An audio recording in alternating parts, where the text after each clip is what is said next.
ਜਿਨ੍ਹਾਂ ਦੇ ਕੋਲੋਂ ਤੁਸੀਂ truck wash, oil change, air brake ਦਾ ਕੰਮ ਕਰਵਾ ਸਕਦੇ ਹੋ। ਨਵੇਂ ਪੁਰਾਣੇ ਟਾਇਰ ਵਾਜਿਬ ਕੀਮਤਾਂ ਤੇ ਖਰੀਦ ਸਕਦੇ ਹੋ। ਸੈਂਟਾਨੈਲਾ ਮੰਡੇਲਾ ਦੇ ਵਿੱਚ ਲੋਕੇਸ਼ਨ ਨੇ। ਕਾਲ ਕਰ ਸਕਦੇ ਹੋ Minnesota 209 277 0113 west coast truck driving school Fresno, ਜਿਹੜੇ ਕਿ ਤੁਹਾਨੂੰ ਟਰੱਕ ਚਲਾਉਣ ਦੀ ਸਿਖਲਾਈ ਵਧੀਆ ਢੰਗ ਦੇ ਨਾਲ ਦਿੰਦੇ ਹਨ। ਕਾਲ ਅਜੀਤ ਇਟਵਾਲ 559 374 45 41 ਦੇ ਉੱਤੇ।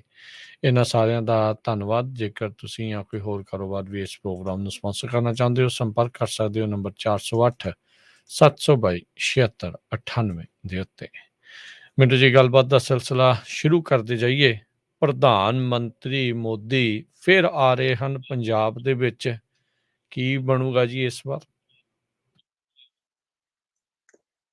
ਜੀ ਦੇਖੋ, ਗੱਲ ਕੀ ਹੈ ਕਿ ਜਿਹੜਾ ਇਸ ਵੇਲੇ ਮਾਹੌਲ ਬਣਿਆ ਪਿਆ ਹੈ, ਉਹਦੇ ਵਿੱਚ ਹੁਣ ਕੀ ਹੋਏਗਾ ਕੀ ਨਹੀਂ ਹੋਏਗਾ ਕੁਛ ਨਹੀਂ ਕਹਿ ਸਕਦੇ, ਕਿਉਂਕਿ ਅੱਜ ਹੁਣੇ ਥੋੜੀ ਦੇਰ ਪਹਿਲਾਂ ਨਰਿੰਦਰ ਮੋਦੀ ਜੀ ਦੀ ਇੱਕ ਇੰਟਰਵਿਊ ਹੋਈ ਹੈ, ਟੈਲੀਕਾਸਟ ਹੋਈ ਹੈ, ਤੇ ਜਿਹਦੇ ਵਿੱਚ ਉਹਨਾਂ ਨੇ ਪੰਜਾਬ ਦਾ ਵਿਸ਼ੇਸ਼ ਤੌਰ ਤੇ ਜ਼ਿਕਰ ਕੀਤਾ ਹੈ ਕਿ ਮੇਰਾ ਇੱਥੋਂ ਦਾ ਰਿਸ਼ਤਾ ਬਹੁਤ ਪੁਰਾਣਾ ਹੈ ਤੇ ਅਸੀਂ ਪੰਜਾਬ ਦੇ ਵਿੱਚ ਪੀਸ ਚਾਹੁੰਦੇ ਹਾਂ। ਔਰ ਅਕਾਲੀ ਦਲ ਦੇ ਨਾਲ ਵੀ ਜਿਹੜਾ ਪੁਰਾਣੇ ਸਮੇਂ 'ਚ ਰਿਸ਼ਤਾ ਰਿਹਾ, ਉਹਦੇ ਵਿੱਚ ਵੀ ਉਹਨਾਂ ਨੇ ਜਾ ਕੇ ਉਸ ਸੰਦਰਭ ਦੇ ਵਿੱਚ ਜਾ ਕੇ ਵੀ ਗੱਲ ਨੂੰ ਖੋਲਿਆ। ਤਾਂ ਹੁਣ ਦੇਖਣਾ ਹੀ ਹੋਏਗਾ ਕਿ ਪੰਜਾਬ ਦੇ ਉਹ ਦੌਰੇ ਤੇ ਆ ਕੇ ਕੋਈ ਵੱਖਰੇ ਤੌਰ ਤੇ, ਵਿਸ਼ੇਸ਼ ਤੌਰ ਤੇ ਕੋਈ ਐਲਾਨ ਕਰਦੇ ਨੇ ਜਾਂ ਕੋਈ ਵੱਖਰੀ ਕਿਸਮ ਦਾ ਬਿਆਨ ਕਰਦੇ ਨੇ, ਇਹ ਦੇਖਣਾ ਹੋਏਗਾ। ਪਰ ਇੰਟਰਸਟਿੰਗ ਚੀਜ਼ ਜਿਹੜੀ ਹੈ ਉਹ ਇਹ ਹੈ, ਜਿਹੜੀ ਭਾਜਪਾ ਦੇ ਸੂਬਾ ਜਨਰਲ ਸੈਕਟਰੀ ਜੀਵਨ ਗੁਪਤਾ ਨੇ ਦਿੱਤੀ ਹੈ ਜਾਣਕਾਰੀ ਦੇ ਰੂਪ ਦੇ ਵਿੱਚ, ਕਿ ਦੇਖੋ ਇਹ ਜਿਹੜੀਆਂ 3 ਰੈਲੀਆਂ ਕਰਨੀਆਂ ਨੇ ਉਹ ਮੋਦੀ ਸਾਹਿਬ ਨੇ 14, 16 ਤੇ 18 ਨੂੰ ਕਰਨੀਆਂ। ਇਹਦਾ ਮਤਲਬ ਇਹ ਆ ਕਿ ਇਹ ਵਰਚੁਅਲ ਰੈਲੀਆਂ ਨਹੀਂ ਹੈ, ਜਿੰਨਾ ਕੋ ਆਪਾਂ ਨੂੰ ਸਮਝ ਪੈ ਰਿਹਾ ਵਾ ਕਿ ਵਰਚੁਅਲ ਰੈਲੀਆਂ ਨਹੀਂ, ਇਹ ਸਰੀਰਕ ਤੌਰ ਤੇ ਜਿੱਦਾਂ ਕਹ ਲਓ ਕਿ ਫਿਜ਼ੀਕਲੀ ਉਹ ਇੱਥੇ ਰੈਲੀਆਂ ਨੂੰ ਸੰਬੋਧਨ ਕਰਨਗੇ। ਤਾਂ ਮਤਲਬ ਕਿ 3 ਦਿਨ ਪੰਜਾਬ ਵਾਸਤੇ ਕੱਢਣਗੇ, 14, 16 ਤੇ 18। ਹੁਣ 14 ਨੂੰ ਕਿੱਥੇ ਹੈ? ਜਲੰਧਰ ਦੇ ਵਿੱਚ, ਦੁਆਬੇ ਚ। 16 ਨੂੰ ਕਿੱਥੇ ਹੈ? ਪਠਾਨਕੋਟ ਮਾਝੇ ਦੇ ਵਿੱਚ ਹੈ। ਤੇ 18 ਨੂੰ ਕਿੱਥੇ ਆ? ਇਧਰ ਆ ਗਏ ਤੁਸੀਂ ਬਾਰਡਰ ਏਰੀਆ ਤੇ ਫਾਜ਼ਿਲਕਾ ਚ। ਹੁਣ ਇਹ ਜਿਹੜੇ 3 ਸ਼ਹਿਰ ਮੈਂ ਤੁਹਾਨੂੰ ਗਿਣਾਏ ਆ, ਇੱਕ ਚੁਟਕੀ ਦੇ ਵਿੱਚ ਜਿਹੜਾ ਬੰਦਾ ਰਾਜਨੀਤਿਕ ਨਕਸ਼ੇ ਨੂੰ ਆਪਣੇ ਜ਼ਹਿਨ ਦੇ ਵਿੱਚ ਪਾ ਕੇ ਰੱਖਦਾ ਕਿ ਪੰਜਾਬ ਦਾ ਰਾਜਨੀਤਿਕ ਨਕਸ਼ਾ ਕੀ ਹੈ, ਤੁਹਾਨੂੰ ਜਦ ਇੱਕ ਚੁਟਕੀ ਚ ਦੱਸ ਦੇਗਾ ਕੀ ਚੀਜ਼, ਕਿ 3 ਇਲਾਕੇ ਐਸੇ ਇਲਾਕੇ ਆ ਜਿੱਥੇ ਭਾਜਪਾ ਕੁਝ ਗੇਨ ਕਰਨਾ ਚਾਹੁੰਦੀ ਆ, ਜਿੱਥੋਂ ਕੁਝ ਹਾਸਲ ਕਰਨਾ ਚਾਹੁੰਦੀ ਆ। ਪਠਾਨਕੋਟ ਮਤਲਬ ਕਿ ਦੀਨਾ ਨਗਰ, ਜਾਂ ਫਿਰ ਇਸ ਦੇ ਵਿੱਚ ਭੋਆ, ਫਿਰ ਇਹਦੇ ਵਿੱਚ ਗੁਰਦਾਸਪੁਰ, ਇਹ ਸਾਰਾ ਏਰੀਆ ਆ ਗਿਆ ਜਿੱਥੇ ਹਿੰਦੂ ਭਾਈਚਾਰੇ ਦੀ ਇੱਕ ਕਹਿ ਲਓ ਕਿ ਬਹੁਤ ਮਜ਼ਬੂਤ ਵੋਟ ਹੈ। ਦੂਸਰੇ ਪਾਸੇ ਦੁਆਬਾ ਅੰਬੀਆਂ ਨੂੰ ਤਰਸੀ ਛੱਡ ਕੇ ਦੇਸ ਦੁਆਬਾ, ਤਾਂ ਜਲੰਧਰ ਇੱਕ ਤਰ੍ਹਾਂ ਨਾਲ ਕਹਿ ਲਓ ਕਿ ਦੁਆਬੇ ਦਾ ਕੇਂਦਰ ਆ ਗਿਆ, ਔਰ ਅੱਛੀ ਖਾਸੀ ਤਾਦਾਦ ਹੈ ਇੱਥੇ ਵੀ, ਤੁਹਾਨੂੰ ਪਤਾ ਹੈ। ਤਾਂ ਤੀਸਰੇ ਪਾਸੇ ਫਾਜ਼ਿਲਕਾ ਆ ਗਿਆ। ਫਾਜ਼ਿਲਕਾ ਕਿੱਥੇ ਹੈ? ਅਬੋਹਰ ਅਤੇ ਫਿਰੋਜ਼ਪੁਰ ਦੇ ਵਿਚਾਲੇ, ਦੋਹਾਂ ਦੇ ਵਿਚਾਲੇ। ਅਬੋਹਰ ਦੇ ਵਿੱਚ ਇਹਨਾਂ ਦਾ ਸਿਟਿੰਗ MLA ਹੈ ਨਾਰੰਗ, ਔਰ ਇਸ ਤੋਂ ਇਲਾਵਾ ਜੇ ਤੁਸੀਂ ਦੇਖੋਗੇ ਤਾਂ ਫਿਰੋਜ਼ਪੁਰ ਸ਼ਹਿਰੀ ਸੀਟ ਜਿੱਤਣ ਦੀ ਇਹਨਾਂ ਦੀ ਉਮੀਦ ਹੈ। ਮਤਲਬ ਦੇਖੋ ਲੋਕੇਸ਼ਨਾਂ, ਦੇਖੋ ਇਹ ਐਵੇਂ ਨਹੀਂ ਸਾਰਾ ਕੁਝ ਪਲਾਨ ਹੁੰਦਾ। ਇਹਨਾਂ ਦੀਆਂ ਜਿਹੜੀਆਂ ਨੀਤੀਆਂ, ਇਹਨਾਂ ਦੀਆਂ ਕੂਟਨੀਤੀਆਂ, ਇਹਨਾਂ ਦੀਆਂ ਤਿਆਰੀਆਂ, ਇਹਨਾਂ ਦਾ ਚੋਣ ਲੜਨ ਦਾ ਪੈਟਰਨ, ਸਾਰਾ ਕੁਝ ਐ ਬਰੀਕੀ ਦੇ ਨਾਲ ਜਾਂਚ ਕੇ ਘੋਖ ਕੇ ਸਾਰਾ ਕੁਝ ਤੈਅ ਕੀਤਾ ਜਾਂਦਾ ਹੈ। ਤਾਂ ਤੁਸੀਂ ਦੇਖ ਲਓ ਕਿ ਫਾਜ਼ਿਲਕਾ ਨੂੰ ਚੁਣਿਆ, ਤਾਂ ਹੁਣ ਇਹ ਜਿਹੜੀ ਹੈ ਸਾਰੀ ਬੈਲਟ ਸਟਾਰਟ ਹੋ ਜਾਂਦੀ ਹੈ ਹਿੰਦੂ ਭਾਈਚਾਰੇ ਦੀ ਥੱਲੇ, ਫਾਜ਼ਿਲਕਾ ਤੋਂ ਥੱਲੇ ਥੱਲੇ ਥੱਲੇ ਅਬੋਹਰ, ਕੰਦੂ ਖੇੜਾ, ਕਰੂ ਨਵੇੜਾ, ਇੱਥੋਂ ਤੱਕ ਆ ਜਾਂਦੀ ਹੈ ਬੈਲਟ, ਜਿਹਦੇ ਵਿੱਚ ਸਾਰਾ ਅਬੋਹਰ, ਫਾਜ਼ਿਲਕਾ, ਇਹ ਇੱਕ ਤਰ੍ਹਾਂ ਨਾਲ ਕਹਿ ਲਓ ਕਿ ਕੁਝ ਇਲਾਕੇ ਇਸ ਤਰ੍ਹਾਂ ਦੇ ਮਿਲ ਜਾਣਗੇ ਤੁਹਾਨੂੰ, ਹਿੰਦੂ ਬਹੁ ਗਿਣਤੀ ਬਣ ਜਾਂਦਾ ਜਿੱਥੇ। ਤਾਂ ਐਵੇਂ ਨਹੀਂ ਨਾ ਚਤੁਰ ਚਲਾਕ ਦਿਲਜਾਨੀ ਕਹਿੰਦੇ, ਇਹ ਬਹੁਤ ਹਿਸਾਬ ਕਿਤਾਬ ਨਾਲ ਰੈਲੀਆਂ ਕਰਦੇ। ਤਾਂ 3 ਰੈਲੀਆਂ ਪ੍ਰਧਾਨ ਮੰਤਰੀ ਦੀਆਂ ਜਿਹੜੀਆਂ ਨੇ ਉਹ ਬਈ ਆਪਣੇ ਆਪ ਦੇ ਵਿੱਚ ਤੁਸੀਂ ਦੇਖ ਲਓ ਕਿ ਬਈ ਇਹ ਕਿਸ ਤਰੀਕੇ ਦੇ ਨਾਲ ਇਹਨਾਂ ਨੇ ਹਲਕਿਆਂ ਦੀ ਚੋਣ ਕੀਤੀ ਹੈ, ਇਲਾਕਿਆਂ ਦੀ ਚੋਣ ਕੀਤੀ ਹੈ। ਹੁਣ ਚੋਣ ਕਰਨ ਤੋਂ ਬਾਅਦ ਚੋਣ ਵਾਸਤੇ ਇੱਥੇ ਕੀ ਕਰਦੇ ਨੇ ਉਹ ਇੱਕ ਵੱਖਰਾ ਵਿਸ਼ਾ, ਕਿ ਉਹ ਵੋਟ ਨੂੰ ਪੋਲਰਾਈਜ਼ ਕਰਨ ਵਾਸਤੇ ਕੁਝ ਬਿਆਨ ਵੀ ਦੇਣਗੇ, ਜਿਵੇਂ ਕਿ ਉਹ ਕਰ ਜਾਂਦੇ ਆ ਗਾਏ ਵਖਾਏ, ਜਾਂ ਫਿਰ ਉਹ ਕੁਝ ਭਾਈਚਾਰੇ ਵਾਸਤੇ, ਜੋ ਆਪਾਂ ਹਿੰਦੂ ਭਾਈਚਾਰਾ ਕਹਿੰਦੇ ਆ, ਕਿ ਜਿਵੇਂ ਖਾਸ ਤੌਰ ਤੇ ਕਾਰੋਬਾਰ ਨਾਲ ਜੁੜੇ ਆ ਜਾਂ ਸ਼ਹਿਰੀ ਤਬਕਾ ਜਿਹੜਾ, ਕਿ ਉਹਨਾਂ ਵਾਸਤੇ ਕੋਈ ਵਿਸ਼ੇਸ਼ ਰਾਇ ਦੇਣਗੇ, ਜਾਂ ਕੋਈ ਜਜ਼ਬਾਤੀ ਪੱਤਾ ਖੇਡਣਗੇ ਜਾਂ ਕੁਝ ਐਸਾ ਵੈਸਾ ਕਰਨਗੇ। ਸੋ ਇਹ ਤਾਂ ਮੌਕੇ ਤੇ ਪਤਾ ਲੱਗੇਗਾ। ਇਹਦੇ ਬਾਰੇ ਪ੍ਰੈਡਿਕਸ਼ਨ ਆਪਾਂ ਨੂੰ ਕਰਨੀ ਵੀ ਨਹੀਂ ਚਾਹੀਦੀ, ਕਿਉਂਕਿ ਪ੍ਰਧਾਨ ਮੰਤਰੀ ਨੇ ਅਹੁਦੇ ਤੇ ਨੇ, ਅਸੀਂ ਉਹਨਾਂ ਬਾਰੇ ਇਸ ਤਰ੍ਹਾਂ ਕੋਈ ਤੁੱਕਾ ਲਾਈਏ ਠੀਕ ਨਹੀਂ ਹੈ। ਪਰ ਹਾਂ, ਜਿਵੇਂ ਫਿਰੋਜ਼ਪੁਰ ਦੇ ਵਿੱਚ ਰੈਲੀ ਸੀਗੀ, ਉਸ ਰੈਲੀ ਨਾਲ ਜੁਦਾ ਮਾਹੌਲ ਹੋਏਗਾ। ਕਿਉਂਕਿ ਇੱਕ ਤੇ ਹੈ ਕਿ ਇਨਵੈਸਟੀਗੇਸ਼ਨ ਚੱਲ ਰਹੀ ਹੈ ਉਸ ਮਾਮਲੇ ਦੀ, ਜਿਹੜਾ ਸਿਕਿਉਰਿਟੀ ਬ੍ਰੀਚ ਵਾਲਾ ਮਾਮਲਾ ਹੈ। ਔਰ ਉਸ ਤੋਂ ਬਾਅਦ ਫਿਰ ਤੁਹਾਨੂੰ ਪਤਾ ਹੈ ਕਿ ਜਿਸ ਤਰ੍ਹਾਂ ਦਾ ਮਾਹੌਲ ਬਣਿਆ ਸੀ ਚਰਨਜੀਤ ਸਿੰਘ ਚੰਨੀ, ਉਸ ਤੋਂ ਬਾਅਦ ਈਡੀ ਦੇ ਮਾਮਲੇ ਦੇ ਵਿੱਚ ਵੀ ਕਿਤੇ ਨਾ ਕਿਤੇ ਸਵਾਲਾਂ ਦੇ ਘੇਰੇ 'ਚ ਹੈ, ਉਹਦਾ ਭਾਂਜਾ ਰਿਮਾਂਡ ਤੇ ਹੈ। ਸੋ ਐਤਕੀ ਮਤਲਬ ਕਿ ਉਸ ਪੱਖ ਤੋਂ ਵੀ ਜੇ ਤੁਸੀਂ ਦੇਖੋਗੇ, ਠੀਕ ਹੈ, ਸਿੰਬੋਲਿਕਲੀ ਹੋ ਸਕਦਾ ਪ੍ਰੋਟੈਸਟ ਫਿਰ ਆਪਾਂ ਨੂੰ ਦੇਖਣ ਨੂੰ ਮਿਲਣ, ਪਰ ਐਸਾ ਕੁਝ ਵੱਡਾ ਨਹੀਂ ਵਾਪਰਨ ਦੀ ਸੰਭਾਵਨਾ ਜਿਹੜਾ ਕਿ ਉਦੋਂ ਵਾਪਰਿਆ ਸੀ। ਬਾਕੀ ਪਤਾ ਨਹੀਂ ਵੀ ਰਾਜਨੀਤੀ ਹੈ, ਕਦੋਂ ਕਿਹੜਾ ਘਟਨਾਕ੍ਰਮ ਜਿਹੜਾ ਸਾਡੇ ਸਾਹਮਣੇ ਆ ਜਾਣਾ। ਜੀ ਜੀ, ਲੋਕਾਂ ਦੀ ਨਜ਼ਰ ਤਾਂ ਜਿਹੜੀ ਇਹੋ ਜਿਹੀਆਂ ਚੀਜ਼ਾਂ ਤੇ ਰਹਿਣੀ ਆ। ਅਗਲੀ ਗੱਲ ਕਰ ਲਈਏ ਮਿੰਟੂ ਜੀ, ਬੰਗਾ ਹਲਕੇ ਤੋਂ ਉਮੀਦਵਾਰ ਮੱਖਣ ਸਿੰਘ ਤਾਹਰਪੁਰੀ ਹੋਣਾ ਦੀ ਮੌਤ। ਹਾਂਜੀ, ਦੇਖੋ ਬੰਗਾ ਤੋਂ ਇਹ ਜਿਹੜੇ ਉਮੀਦਵਾਰ ਸਨ, ਇਹ ਮੇਰੇ ਖਿਆਲ ਦੇ ਨਾਲ ਦੂਜਾ ਇਲੈਕਸ਼ਨ ਲੜ ਰਹੇ ਸਨ। ਜਿਹੜੇ ਤਾਹਰਪੁਰੀ ਹੈ, ਮੱਖਣ ਸਿੰਘ ਜੀ ਤਾਹਰਪੁਰੀ, ਇਹ ਦੂਸਰਾ ਇਲੈਕਸ਼ਨ ਲੜ ਰਹੇ ਸਨ। ਸ਼੍ਰੋਮਣੀ ਅਕਾਲੀ ਦਲ ਅੰਮ੍ਰਿਤਸਰ ਦੇ ਕੈਂਡੀਡੇਟ ਸੀਗੇ ਤੇ ਪਰਿਵਾਰਕ ਮੈਂਬਰਾਂ ਨੇ ਦੱਸਿਆ ਕਿ ਉਹਨਾਂ ਦੀ ਤਬੀਅਤ ਕੁਝ ਦਿਨ ਤੋਂ ਵੈਸੇ ਹੀ ਨਾਸਾਜ਼ ਸੀਗੀ ਤੇ ਉਹ ਇੱਕ ਹਸਪਤਾਲ ਦੇ ਵਿੱਚ ਜ਼ੇਰੇ ਇਲਾਜ ਸਨ, ਜਿੱਥੇ ਅੱਜ ਸ਼ਾਮੀ ਉਹਨਾਂ ਦੀ ਮੌਤ ਹੋ ਗਈ। ਸੋ ਸੈਡ ਨਿਊਜ਼ ਹੈ ਜੀ। ਕੋਈ ਵੀ ਚਲੋ ਕਿਸੇ ਵੀ ਪਾਰਟੀ ਦਾ ਕੈਂਡੀਡੇਟ ਆ, ਉਹ ਆਪਣੇ ਆਪ ਦੇ ਵਿੱਚ ਇੱਕ ਸੰਭਾਵਨਾ ਰੱਖਦਾ ਕਿ ਮੈਂ ਬੈਟਰ ਪਰਫਾਰਮ ਕਰੂੰਗਾ, ਮੈਂ ਵਧੀਆ ਪੋਜੀਸ਼ਨ ਦੇ ਵਿੱਚ ਆ, ਮੈਂ ਜਿੱਤ ਸਕਣਾ ਆ। ਸੋ ਹੁਣ ਚਲੋ ਮੱਖਣ ਸਿੰਘ ਤਾਹਰਪੁਰੀ ਜਾਣਾ ਤਾਂ ਭਾਈ ਸਾਹਿਬ ਨੇ ਹੈ, ਉਹਨਾਂ ਦੇ ਪਰਿਵਾਰ ਦੇ ਨਾਲ ਆਪਾਂ ਸੰਵੇਦਨਾ ਵੀ ਪ੍ਰਗਟ ਕਰਦੇ ਹਾਂ। ਬਟ ਇਹਦਾ ਕੀ ਹੈ ਕਿ ਹੁਣ ਮੇਰੇ ਖਿਆਲ ਦੇ ਨਾਲ ਇੱਥੇ ਇਲੈਕਸ਼ਨ ਵੀ ਕੈਂਸਲ ਹੋਏਗਾ ਇੱਕ ਵਾਰੀ, ਬੰਗਾ ਸੀਟ ਦਾ ਇਲੈਕਸ਼ਨ ਕੈਂਸਲ ਹੋਏਗਾ।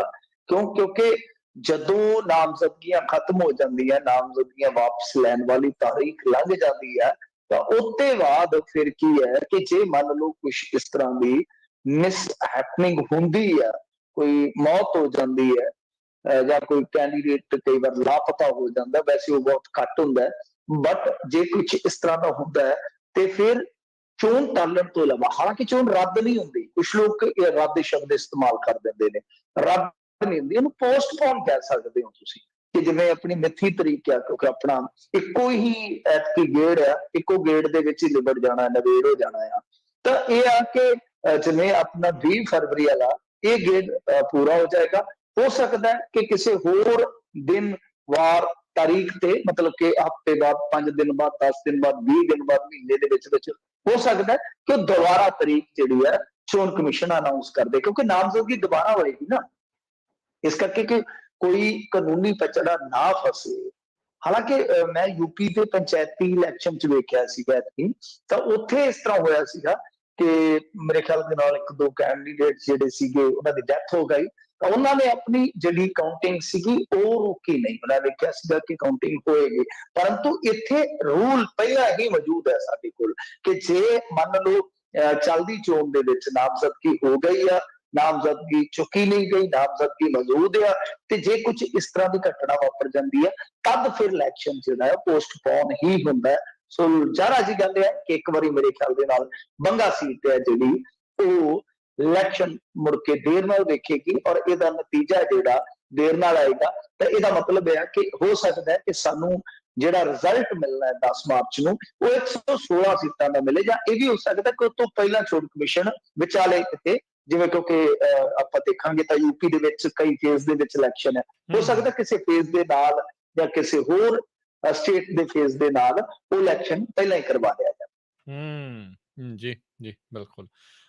ਅਗਲੀ ਮਿੰਟ ਜੀ ਗੱਲ ਕਰੀਏ, ਚੁੜੂੰਨੀ ਹੁਣਾਂ ਨੂੰ ਝਟਕਾ, ਆਗੂਆਂ ਨੇ ਤੋੜਿਆ ਨਾਤਾ।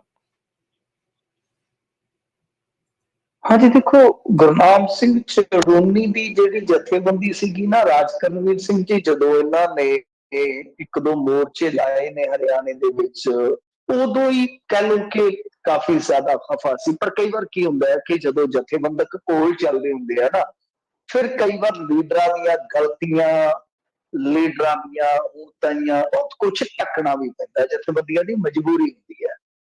ਗੁਰਨਾਮ ਸਿੰਘ ਚੜੂੰਨੀ ਬਾਰੇ ਆਪਾਂ ਖਬਰਾਂ ਵੀ ਕਰਦੇ ਰਹੇ ਹਾਂ ਕਿ ਕਿਸ ਤਰ੍ਹਾਂ ਇੱਕ ਵਾਰੀ ਝੀਂਡਾ ਨੇ ਦੋਸ਼ ਲਾ ਦਿੱਤੇ ਸੀ ਕਿ ਭਾਜਪਾ ਦੇ ਇੱਕ ਨੇਤਾ ਦੇ ਘਰੇ ਅਸੀਂ ਮਿਲੇ, ਉੱਥੇ ਕੰਪਰੋਮਾਈਜ਼ ਹੋਇਆ ਜਦੋਂ ਇੱਕ ਕਿਸਾਨ ਦੀ ਮੇਰੇ ਖਿਆਲ ਦੇ ਨਾਲ ਮੌਤ ਹੋ ਗਈ ਸੀ। ਉਸ ਸੰਦਰਭ ਦੇ ਵਿੱਚ ਹੀ ਸਾਰਾ ਕੁਝ ਚੱਲ ਰਿਹਾ ਸੀਗਾ। ਤਾਂ ਖੈਰ ਚਲੋ ਉਹ ਛੱਡੋ, ਟੋਹਾਣੇ ਵਿੱਚ ਵੀ ਜੋ ਹੋਇਆ ਉਦੋਂ ਵੀ ਦੁਫਾੜ ਹੁੰਦੇ ਹੁੰਦੇ ਮਸੇ ਹੀ ਬਚੇ ਸੀਗੇ।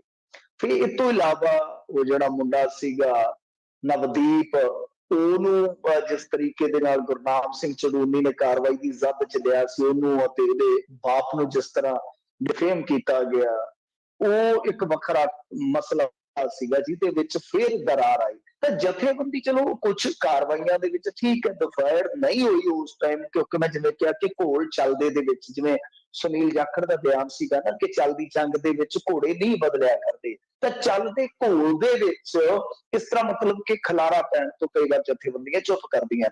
ਪਰ ਜਦੋਂ ਇਹਨਾਂ ਨੇ ਇਲੈਕਸ਼ਨ ਦਾ ਐਲਾਨ ਕੀਤਾ ਸੀ ਉਦੋਂ ਹੀ, ਕਿਉਂਕਿ ਹਰਿਆਣੇ ਦਾ ਵੀ ਇੱਕ ਸੰਯੁਕਤ ਕਿਸਾਨ ਮੋਰਚਾ ਸੀ, ਜਿਵੇਂ ਆਪਣੇ ਆਲ ਇੰਡੀਆ ਲੈਵਲ ਤੇ ਆਪਾਂ ਦੇਖਦੇ ਹਾਂ ਜਾਂ ਪੰਜਾਬ ਦੀਆਂ ਜਥੇਬੰਦੀਆਂ ਦਾ ਸਮੂਹ ਦੇਖਦੇ ਆ, ਤਾਂ ਇੱਕ ਹਰਿਆਣੇ ਦੇ ਵਿੱਚ ਵੀ ਆ, ਤਾਂ ਦੂਸਰੀਆਂ ਜਥੇਬੰਦੀਆਂ ਤਕਰੀਬਨ ਕਿਨਾਰਾ ਕਰ ਚੁੱਕੀਆਂ ਸੀ। ਤਾਂ ਹੁਣ ਇਹਨਾਂ ਦੇ ਆਪਣੇ ਜਿਹੜੇ ਆਗੂ ਹੈ, ਮੇਰੇ ਖਿਆਲ ਦੇ ਨਾਲ ਲਾ ਲਓ ਕਿ 3 ਦਰਜਨ ਦੇ ਕਰੀਬ ਵੱਡੇ ਆਗੂ ਹੈ, ਜਿਨ੍ਹਾਂ ਦੇ ਵਿੱਚ ਔਲਖ ਸਾਹਿਬ ਵੀ ਹੈ ਮੇਰੇ ਖਿਆਲ ਦੇ ਨਾਲ, ਬੜੇ ਜ਼ਬਰਦਸਤ ਨੇਤਾ ਨੇ।